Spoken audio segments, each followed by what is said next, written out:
Hello and welcome to Tonebenders. I will be your host today. My name is Tim Muirhead. Sitting with me is our co-host Teresa Morrow. Happy New Year's, Teresa. Same to you, Tim. Excellent. As you may have seen on our Twitter and Facebook feeds, Renee, who is not with us today, and myself are going on a Tonebenders road trip to Austin, Texas soon. As a quick reminder for anyone in the Austin area, we are hosting a sound meetup on January 9th, 7 p.m. at the Austin Beer Garden and Brewery. It would be great to meet as many people in that area as possible, so if you are in town, please make it out. We did a meetup in Toronto this past fall, and it was a super fun night, so if you can make it, it would be great to see you on January 9th.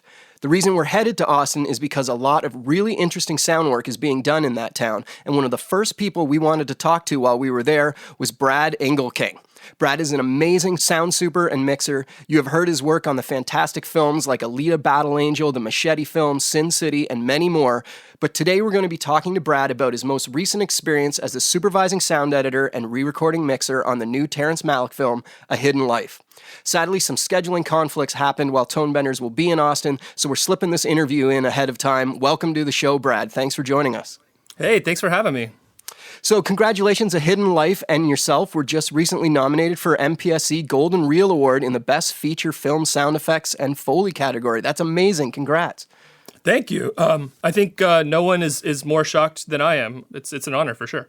It's a crazy category because the other films that you're nominated against are Avengers Endgame, the new Star Wars film, John Wick 3, 1917, Joker, Ford vs. Ferrari. These are all films with very obvious uses of showy sound effects and very large sound teams. A Hidden Life seems like it's almost from a different planet from those films, and the crew list on IMDb for A Hidden Life is quite small. It's yourself, 2 sound editors, a Foley crew, and an additional re-recording mixer. How are you able to compete with these other films with this? It's obviously it's a different film. The sound effects and the sound that we're trying to create on it are much more subtle and kind of a story-driven kind of thing, more so than, big action set piece type stuff. So kind of the way this started was Terry was showing me some of the pictures in his office, and, he said, I want you to do the show, and I was, that's great. I'm really excited about it. It looks amazing. And he said, but the deal is I want you to do the show. Like, you can't have any editors, no Foley, no nothing. You have to do the entire show by yourself. Wow. And, and knowing it was going to be a longer running time and a complicated show, because even though, it's not a lot of action, it's still a pretty complicated show anytime you're with Terry, because, a duck is never a duck, right? It always has to be a little more complicated than that. So I honestly was kind of like, I don't know if that's a good idea. I don't know that we could do that. And he said, well, let's take a walk. So we went and we took a walk, and we kind of made this deal between us, which was I would always tell him the truth. And when I really asked for something and really, really needed something, he would get it for me, and that he would back me up. And I think because of that, that's why we were able to make the film that we made, and we were able to do the job sound-wise that we did, was because, we had a very close working relationship the entire time. But, the ramifications of that were I was the dialogue editor, I was the sound effects editor, the sound designer, and the mixer. When there were times when time was more of an issue when we were mixing, when I just said, hey, man, I can't conform all night and mix all day. I just can't do that. Or I'm past the point in my career where I will do that. And I was able to have Robert Kello and David Forche help. And it was wonderful. It was like all of a sudden I had like a crew like for these 2 or 3 weeks at a time when they were helping. And that's really how it went. So, yes, it was a very small crew. And because of that, I think that even more so on this show than on some other shows I've worked on, I feel personally responsible for all the good and all the bad, So it's there was a lot of, in a way it was more stressful, because I didn't have a lot of the time another sound person to bounce ideas off of, What Tim was sort of alluding to in like an action-heavy film, which you've done those as well, is that the places that look difficult are kind of evident. And right. I guess when you watch this film, like most of Terrence Malick's films, the vibe of them is they're obviously not action films, and they're not even particularly dialogue-y films. So where's the heavy lifting in working on a film like this one as opposed to like Alita? Yeah, I think the difference heavy lifting wise is that it's not, like you said, it's kind of not cut and dry. So, there's only so many ways to play a gunshot and so many ways to play an explosion and a car, chase and that kind of stuff. And not that that's not hard, because it's extremely hard. And on this show, I think the hard part was really trying to tell the story without using just the dialogue, and to try and tell the story using sound in places where sometimes you would have music, and trying to create something like that, to create something that speaks to you even though the characters aren't speaking, or that speaks to you even though the music's not telling you how to feel.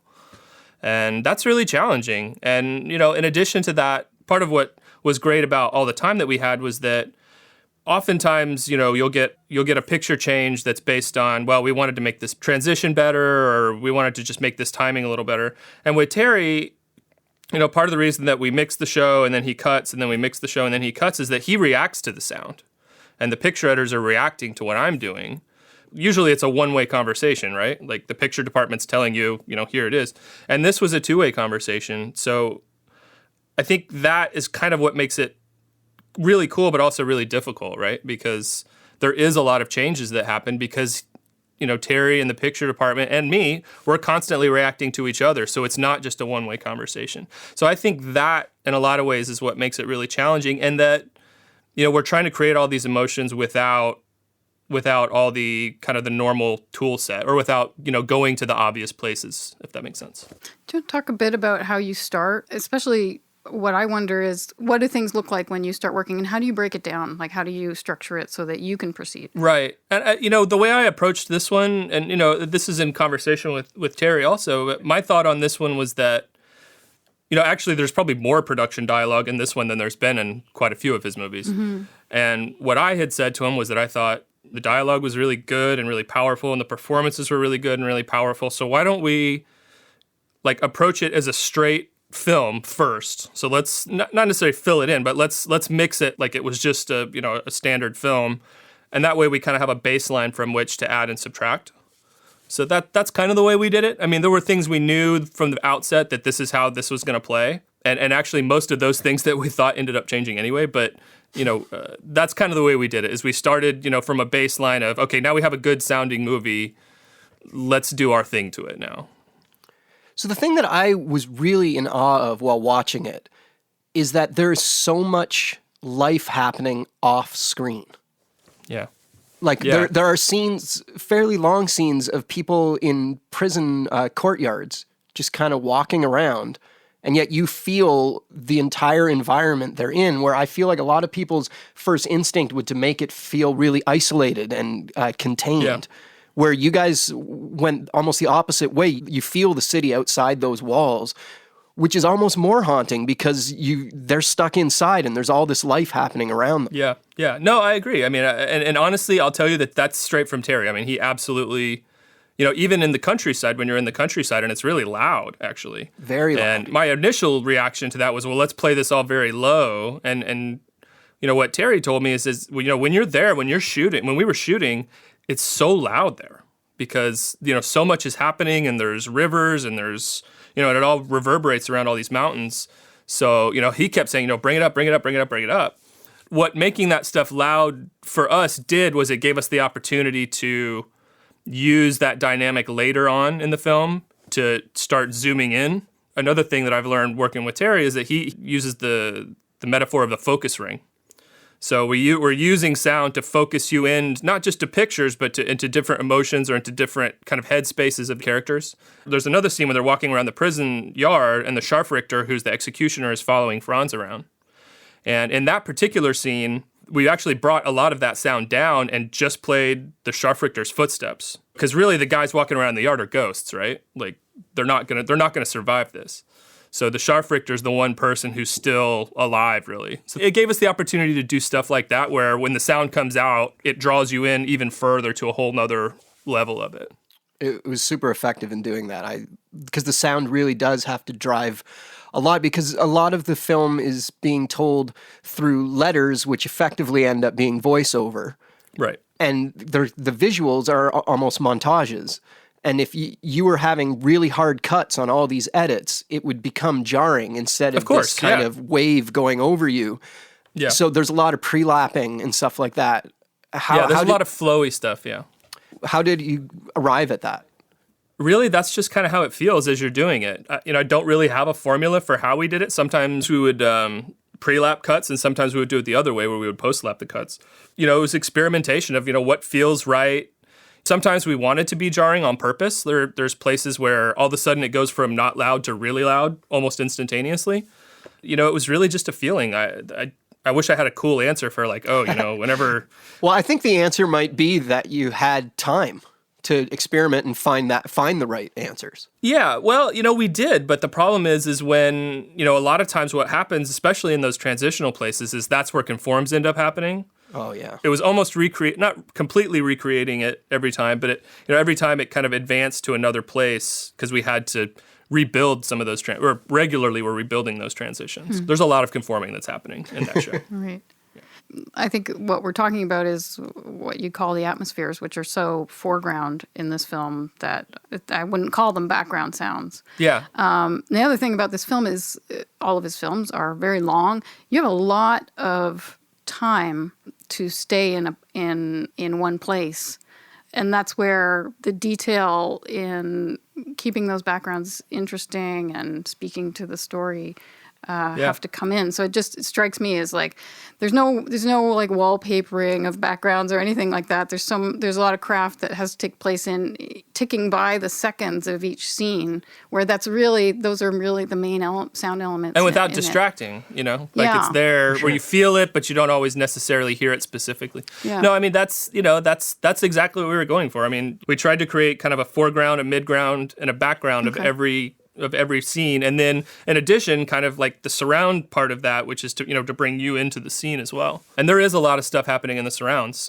Is when you say with Malick that a duck is never a duck, is that a place where that comes into play, where he's picking out things in the backgrounds that need to be correct or a certain thing? So speaking of correct, I mean, yes, there are times when, you know, we would specifically say, you know, this is the sound we want right here, this specific type of bell. There's lots of bells in the movie. And there's of bells, different, there's different kinds of bells. You have sheep bells and cow bells and church bells and different kinds of church bells. And so, I mean, there were definitely times when we were very specific about, you know, we want this specific bird call right here. And, you know, if anybody who's worked with Terry knows that Terry is very, very specific about birds. Like, he knows birds really well. So if you put the wrong bird in there, he's going to call you out on it.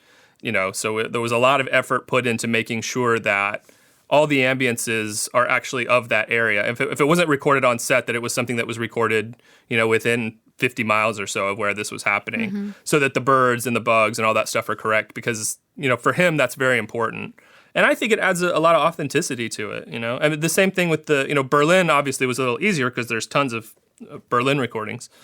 But, you know, just making sure that stuff was accurate was very important to him. You know, I think ambiences are always best when they're as specific as they could possibly be. Like, if this tree on the right is shaking, there's a specific part of my track for those leaves shaking. And if this leaf down here on the front left is shaking, there's a specific sound for that. The more specific you can be with all that stuff and the less washy, the more it draws you in.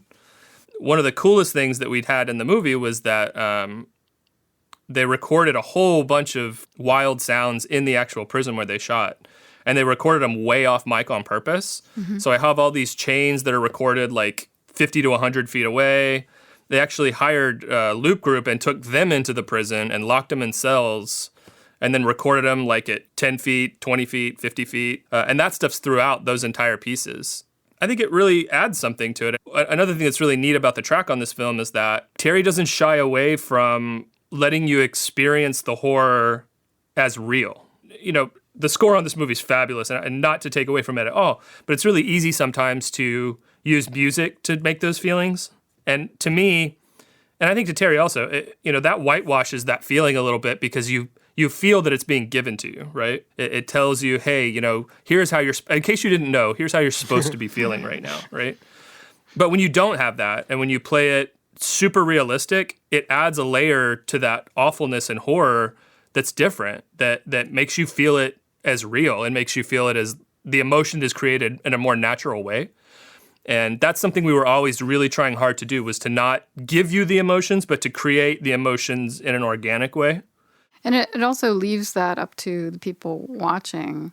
Like, the one thing about, sort of with Terrence Malick films in general, but with this one in particular, maybe it's because the political moment we're in, I had to think for myself, like what do I really think about this? And it's not a movie that's like training you along, like you're saying. You have to think, which side of this do I fall on? And there is an ambiguity to it. I agree. I mean, to me, having lived with it for as long as I have, I don't know that what Franz did necessarily is the most morally correct thing to do in a way. Mm-hmm. Because I have small kids at home, and to leave them destitute and without a father, that's a difficult choice. And I kind of like that the movie doesn't necessarily say like this is exactly. It's more about his decision than it is preachy about what you should or shouldn't do. But I like that it asks questions more, as much as it tells the story. Yeah, it leaves you to make up your mind or not make up your mind, but you have to live in the moments. And I think the sound is like so instrumental in like just putting you in that place, and you have to experience it and do what you will with it. Yeah, a lot of that has to do with the way we played sound. I would say probably 70% of the sound or more is production effects. So, a lot of times in cutting the dialogue, I was also cutting the effects. So I would go in and, I don't have footsteps for this. Let me go find some from the other takes or whatever and try to use production effects in as many possible places. And obviously that was a financial thing as well. That was always the plan, was to try and make it as close to realistic, as close to being there and not served to you in a way that I think a lot of movies are now, and I don't mean that to disparage other mixes or other sound, because obviously I've done mostly that, and it's really hard, and there's movies where that absolutely makes sense to do it that way. But in this film, the idea was to try and make it, real. So the first third of the movie, maybe even half of the movie, takes place in the mountains. Right. And as you mentioned earlier, it's a really dense, quiet soundtrack, if that makes sense. Like, it's quite loud, but it's dense. Like, there's lots of sounds happening. Yeah. So you just mentioned that a lot of that was production. How did you come up with the ideas of how to fill that out with your other sounds, making sure there's chickens going off, making sure, the dogs are barking in the right spots? Is it all just experimentation, or? I think a lot of it is experimentation. When we were mixing the show, normally you spot the show, you cut the show, you mix the show, right? And this was, all those were always happening at the same time, always. So, there were times, in some of the earlier mixes, they were almost spotting sessions in a way, where Terry would say, "Oh, hey, I'm starting to feel movie-ish. We need to fill this in, or I need a dog barking." So, you create a folder, I guess, of all that kind of stuff. So it's, it feels empty. Well, let me go to my filler files here, and we'll find the one that's the right one.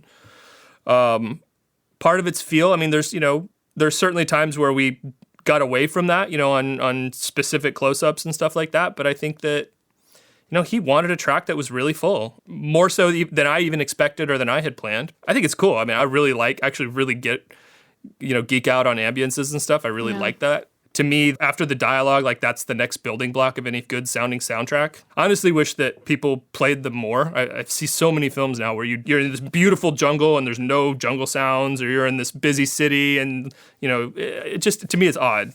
Yeah, and like the atmosphere speak, basically, in the film. Like, nature is speaking. Yeah, and I mean, it's cliche to say, but, nature is a big part of the movie, and the locations are sort of another character in a way, and it's always important to add character to that type of stuff. And I was talking to a friend saying that we were going to be talking to you, and just off the top of my head, I kind of described your film as soundscape building as opposed to sound effects editing.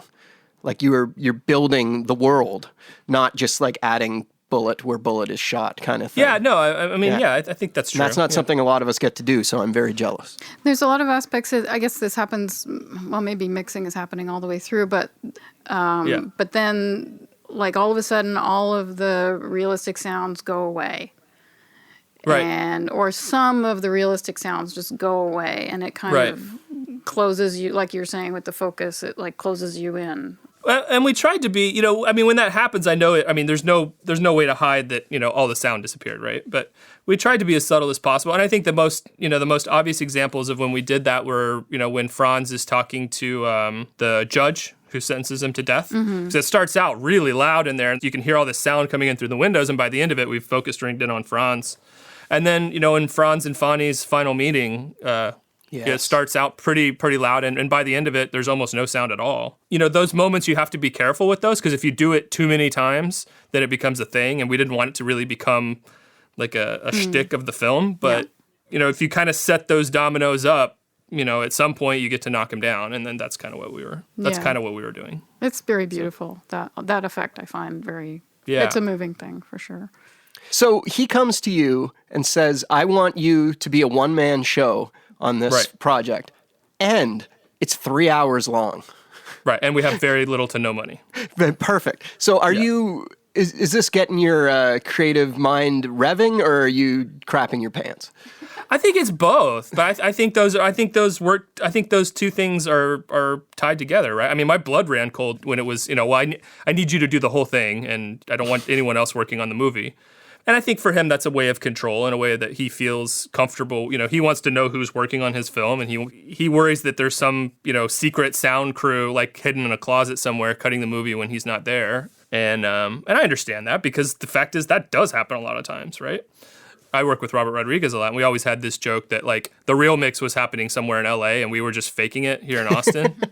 and then we'd go to the premiere and be like, wow, man, we really nailed this one, But yeah, no, it was scary for a minute. It was exciting because I was excited about the project from the beginning, because I thought it was an important film. And, we work on lots of cool films and lots of exciting films and stuff like that. But to work on something that's like actually culturally important, that doesn't happen all that often. So I was really excited by that opportunity.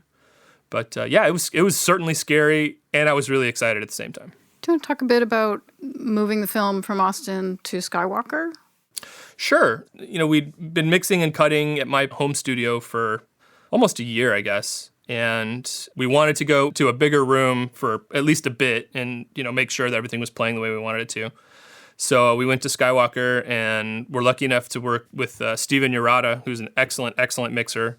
And for me, that was like Christmas time, because all of a sudden I had another mixer to like show my movie to that I've been working on all this time. And, is this working? What do you think of that? And he was really just a wonderful partner to have on the show. I think for him it was kind of a trial by fire kind of thing, because he didn't know really the dynamic of working with Terry or any of that kind of stuff. But he blended in perfectly and became part of the family quickly. And I think we were there for like 12 days, something like that, as far as like actual mixing days. I think we had 12 mixing days. And actually then I left the show to go work on Alita, and then came back again. And actually for me it was perfect, because I had been in this kind of like college philosophy class for the last year and a half. And then switched over to Alita, which I knew exactly what I needed to be doing on that, I mean, it was hard. It was a very challenging film to work on, but I knew what my role was and exactly what I was supposed to do. And I had a dialogue editor, and it was great. And then as soon as that was done, I was ready to go back to, kind of live in the Terry world again for a while. Like I said, we were off and on for about 3 years, and I think we had essentially kind of 2 or 3 week mixes during that period. And then he would take the mix, go back to the cutting room, and kind of react to the mix picture-wise, and then 3 or 4 months later, we'd pick it back up again. I'm just thinking the way you worked on it for so long, I was just wondering if it was a situation of when it's done, or if you ended up did have a final push at the end. I think that when you're making a film like this, where there's a lot of experimentation and and the story's really good and the performances are really good, there's a lot of pressure to get it right. And, Terry's in a position where he's not going to let it out until he feels like it's right. We wanted to play, and we wanted to take the time to get it the way we wanted it to be, and that's the reason it took as long as it did. Well, we talked about how there weren't any really big sound effects moments, but there are a few moments with like pre-industrial machines, like the mill. Yeah. Were those actual functioning machines that you were able to use some production sound from? It's both. They are actual functioning machines, and they did record them. And then, I basically kind of topped them with just little details and stuff to make them a little bigger and a little stronger. And actually, there's a lot of stuff in the movie that ended up being that way. When there were moments that there were soldiers or planes or stuff like that, or cars, we worked pretty hard to make sure that those were accurate. Like the bombings that happen are actually based on old BBC recordings from the BBC libraries from Berlin, of Berlin being bombed. Oh, wow. And they're real scratchy old, Sure. like probably wire recordings maybe. and then use that to kind of create toppers. So that's like the main element, and then there's toppers on top of that in an effort to try and make it as real as possible. And actually, you know, the sound of B-17 masked bombers is tough, right? Because there's not there's not a modern recording of 200 B-17s flying overhead. So yeah, I mean, there's a fair amount of that stuff happening too. But we try to always use if the production isn't the main element playing, that the production is playing, and you have toppers on top of it that feel real with the track. Mm-hmm. I guess what I would add is that what made this hard, but what made it more satisfying was that, you know, I didn't necessarily have what I needed, and I didn't necessarily have the help or the funds or, in some cases, the time. You know, we just dug and scratched and clawed our way to finishing it. You know, I think that it's really easy to get super excited about, you know, the newest plugin or this really trippy, crazy sound design or stuff like that. But what I always find powerful and strong is when you have something that's just really, really clean and really good and brings you into the movie rather than drawing attention to itself. Because subtlety was required. I had to create all of this stuff in a way that it all fit together. Like if I'd hired myself as a dialogue editor on this show and then gotten the work back, I would have fired myself, right? But I knew kind of what I was going to do, and I knew where things were going to fit and how the puzzle was going to go together. So I was able to kind of think ahead in a way that a lot of times you're not, where you're having to cover every single base. Yeah, it was kind of a cool way to work. It was kind of a guerrilla way of working, and I just, you know, it's not something I get to do very often. So it was fun. Being in Austin, like a smaller market, you say you don't work like this very often, but I imagine that has been the way you've worked on smaller budget projects. On some stuff, yeah. And I think that's an interesting point. We talk to a lot of top-level people who have the big budgets, who have the teams. Right, the production's already amazing before you even touch it. That kind of stuff. Yeah, and I think most of the people who listen to our show are actually more in the other camp where they don't have the huge teams, but they are relied on. Right. We want it to sound like $1 million, and here's our $7,000. Yeah, and I think it's underrated, like how, first of all, the variety of tasks that a single editor takes on. Well, I was really lucky. You're the flag bearer for all of those one-person shops. I was very lucky in that I came up with Robert Rodriguez, and his thing was always he wants everyone to learn everything, right? He doesn't want one person to say, oh, that's not my job, it's that guy's job. He's like, no. Just, you know, fix it, learn it, do it, right? And really kind of growing up outside of LA, that was the rule. You know, if I had said something like that, that would have been my last day on the show. For sure.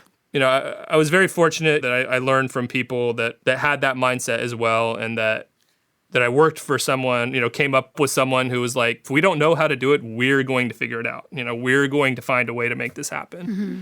Creativity often comes from what you don't have, right? The resources that you don't have require creativity, and a lot of times you can come up with something new that way. I mean, you're not going to come up with something new doing it the same way you've always done it, right? Well, thank you very much for talking to us today. This has been a really great talk. Oh, thank you, very man. Much. Thank you. I appreciate y'all's interest in the movie.